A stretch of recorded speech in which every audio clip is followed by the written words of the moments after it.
আসসালামু আলাইকুম। সম্প্রতি বিএনপির হেভিওয়েট স্থায়ী কমিটির সদস্য, বিএনপির মহানায়ক উত্তম কুমারের ন্যায় চিরকুমার না, বিবাহিত জীবন, চিরনায়ক, চিরসবুজ নেতা আমির খসরু চিটাগাংয়ের খুব দাপুটে ব্যবসায়ী এবং বিএনপির জনপ্রিয়তা কতটুকু আছে জানি না, তবে অঢেল ধন সম্পত্তির মালিক হওয়াতে জনপ্রিয়তা নেই, কিন্তু ভীতি প্রীতি আছে সাধারণ মানুষের ভিতরে। তার বাইরে কথা বললে খুন খারাপি অপহরণ হইতে পারে। এই জন্য জনপ্রিয়তা থাকার না থাক, ভীতিপ্রিয়তা আছে আমি যতটুকু জানি। উনি সম্প্রতি একটা কথা বলেছেন, বিএনপি ক্ষমতায় গেলে 10 লক্ষ যুবকের চাকরির ব্যবস্থা করবেন। 10 লক্ষ, হিসাবটা মাথায় নেন। 10 লক্ষ এমন একটি প্রতারণামূলক স্টেটমেন্ট আওয়ামী লীগও তার নির্বাচনী ইস্তেহারে দিয়েছিল। 10 টাকা চাউল, ঘরে ঘরে চাকরি। অর্থাৎ এ যে কত বড় একটি প্রতারণামূলক প্রচার, লোভনীয় একটি প্রস্তাব শিক্ষিত যুবক সমাজের কাছে এরা ছুড়ে দেয়।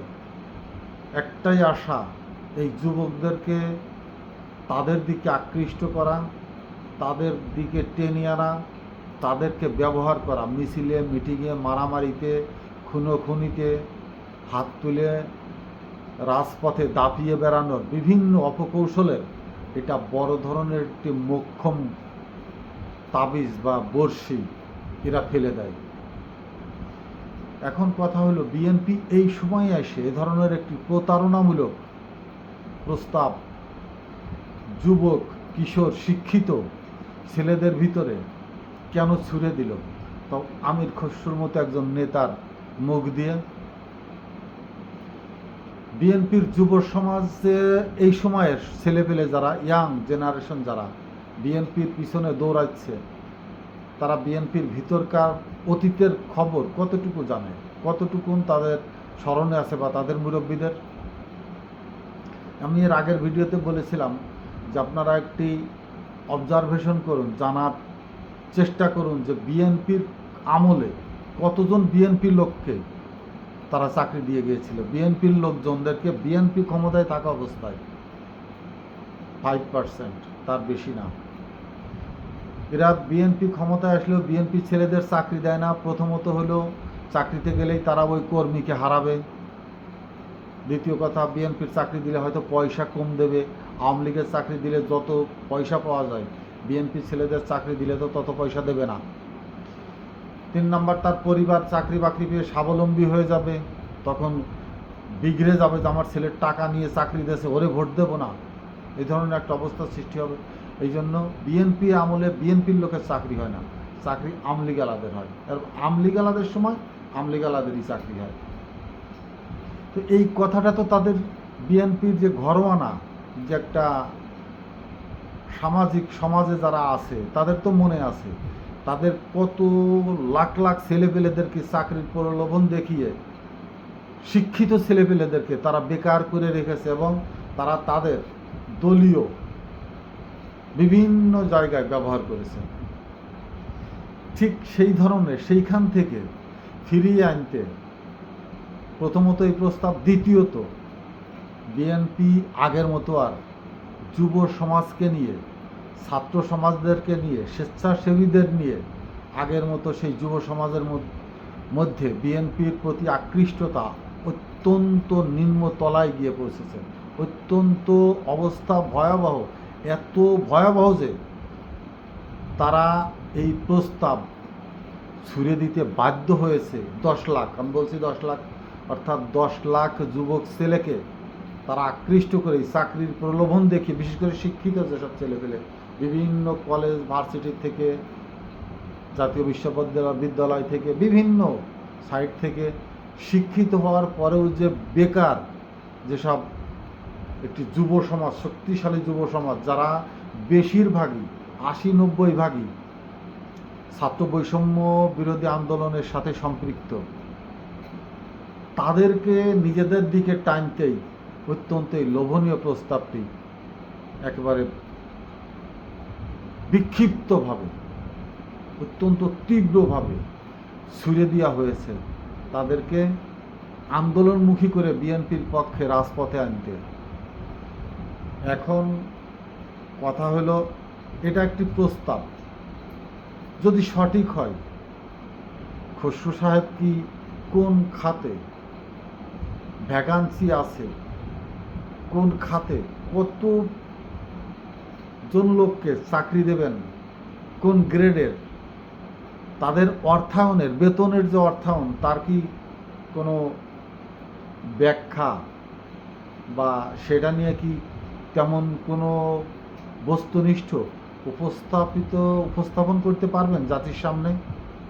বুঝলাম ক্ষমতায় যায়নি, কিন্তু ক্ষমতায় গেলে পুলিশে, সেনাবাহিনীতে, বিডিআরে, নৌবাহিনীতে, বিমান বাহিনীতে, পুলিশে, নাকি সিভিল সরকারের যে সমস্ত সংস্থাপন মন্ত্রণালয়ের আন্ডারে যে চাকরির নিয়োগ, সেই সমস্ত জায়গায় এত বড় চিটারি, এত বড় ধোঁকা বাংলাদেশের মানুষ কি সহজে মেনে নেবে? আপনাদের সময় বিগত 1 থেকে 6 পর্যন্ত ক্ষমতায় যাওয়ার এই 5 বছরের ভিতরে আপনাদের যে চাকরি, সরকারি চাকরিজীবীদের যে অবস্থান কমিয়ে কোন জায়গায় নিয়ে এসেছিলেন, আপনাদের অধপতনের যেসব জায়গাগুলো সরকারের ভিতরে, সরকারি চাকরিজীবীদের ভিতরে, সরকার থেকে বাইরে থাকা লোকজনের ভিতরে, সাধারণ আপনাদের ঘরোয়ানা যেসব পরিবারগুলোকে আপনারা বিমুখ করে, শুধু আপনারা নিজেদের ক্ষমতার কথা চিন্তা করে, সাধারণ কর্মীদের কথা ভুলে, সাধারণ মানুষের কথা ভুলে, দেশের কথা ভুলে, নিজেদের শান শৌকত জীবনকে বেছে নেওয়ার জন্য, কোটি কোটি টাকার সম্পদ গড়ে তোলার জন্য যে বিমুখ হয়ে, বিভোর হয়ে ক্ষমতাকে আঁকড়ে ধরে রাখতে চেয়েছিলেন, এবং আপনারা যাবার সময় যে 11 যে ভয়াবহ চিত্র, সেদিন মাঠে ছিল আওয়ামী লীগ আর জামাত, আপনারা ছিলেন না, অর্থাৎ আপনাদের লোকজন যায়নি, কারণ সাধারণ মানুষ আপনাদের বেইমানি দেখে তারা মুখ ফিরিয়ে নিয়েছিল। আপনাদের মতো নেতাদের বেইমানি দেখে, আপনাদের মতো নেতাদের চিটারি বাটপারি দেখে তারা তাদের নেতৃত্বের উপর থেকে সম্পূর্ণ বিশ্বাস তুলে নিয়েছিল। সেই জায়গাটা কি এই 16-17 বৎসরে আপনারা কতটুকুন পুরো করেছেন? কর্মীদেরকে মিছিলে, মিটিংয়ে ডেকে আপনারা আসেননি। কর্মীদেরকে মিছিলে, মিটিংয়ে ডেকে সারা দেশে মানুষকে জাগিয়ে তুলে আপনারা সেই সব জায়গায় অংশগ্রহণ করেননি। এই যে বেইমানি করে ঘরে লুকিয়ে থেকে, বিছানায় শুয়ে থেকে, শুধু কর্মীদেরকে উস্কানি দিয়ে রাজপথে নামিয়ে তাদেরকে কেস, কালাম, হামলা, মামলার শিকার কত হাজার হাজার ছেলে বিগত আওয়ামী লীগের সময় আপনাদের উস্কানিতে কথা মতো রাজপথে মিছিলে নেমে র্যাবের হাতে, পুলিশের হাতে গুম, খুন, হত্যা হয়েছে, নির্যাতিত হয়েছে। নির্যাতনের শিকার এক একটা পরিবার ছেলেকে না পেয়ে বাবাকে পর্যন্ত হত্যা করেছেন। সেই সব জায়গাগুলোতে আপনারা কতটুকুন রাজনৈতিক দল হিসাবে তাদের পাশে কতটুকুন যেতে সক্ষম? বলবেন যে আমরাই তো সরকারের কুদৃষ্টির ভিতরে ছিলাম, আমরাই তো অত্যন্ত ভীতু সন্ত্রস্ত অবস্থার মধ্যে ছিলাম সরকারের বেপরোয়া ক্ষোভের মুখ থেকে বাঁচার জন্য। আদতেও না, না, ভুল তথ্য। এগুলোও সাধারণ মানুষ এখন বোঝে। একেবারে নিম্ন স্তরের সাধারণ মানুষও আপনাদের এই প্রতারণার খবর ঘরে ঘরে, দুয়ারে দুয়ারে পৌঁছে গেছে যে বিএনপির নেতারা কত বড় বিশ্বাসঘাতক। সবচেয়ে বিশ্বাসঘাতকের প্রমাণ দিয়েছেন আমির খসরু মাহমুদের এই বক্তব্যে 10 লক্ষ চাকরির সংস্থান তিনি করবেন। এই যে কত বড় ভয়াবহ একটি মিথ্যা প্রচারণা, মিথ্যা প্রস্তাব, মিথ্যা প্রলোভন। বিএনপির ইয়াং ছেলেপেলে আমাকে 1000-এরও বেশি শিক্ষিত ছেলেপেলে আমাকে এই কথাটি বলেছে যে পুরা ডাহা মিথ্যে কথা, আমাদেরকে আবার রাজপথে নামানোর জন্য এনসিপির বিরুদ্ধে। এসব ছেলেপেলে ছাত্র বৈষম্যের সাথে লড়াকু হিসাবে কাজ করেছে, আপনাদের দলীয় হিসাবে না। আপনারা দলে তাদেরকে গুনতে পারেন না, গুনার সুযোগও নেই আপনাদেরকে। কিন্তু আপনারা ভাবছেন এনসিপি থেকে বের করে আনার জন্য, আপনাদের পক্ষে টেনে নেওয়ার জন্য আপনি এই বক্তব্যটি দিয়েছেন, এবং বিএনপি নীরবে নীরব থাকা মানেই সেটার সমর্থন দিয়ে গেছেন। এই ভুল মেসেজগুলো বিএনপির রাজনৈতিক কেরিয়ারে আস্তে আস্তে আরও দলটিকে মানুষের কাছে অবিশ্বাসের চূড়ান্ত একটি জায়গায় পৌঁছে দিচ্ছে। বক্তব্য দেওয়ার সময় কোনটা প্রলোভন, কোনটা বাস্তবায়ন করা আপনাদের পক্ষে সম্ভব সেটা মানুষ বোঝে, জানে।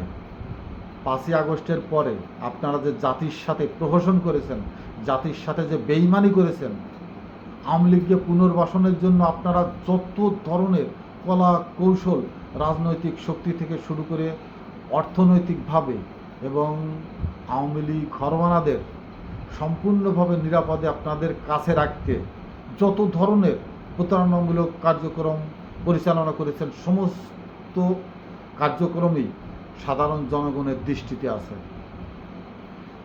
আপনারা আন্দোলনে যাচ্ছেন না কেন আপনারাই জানেন।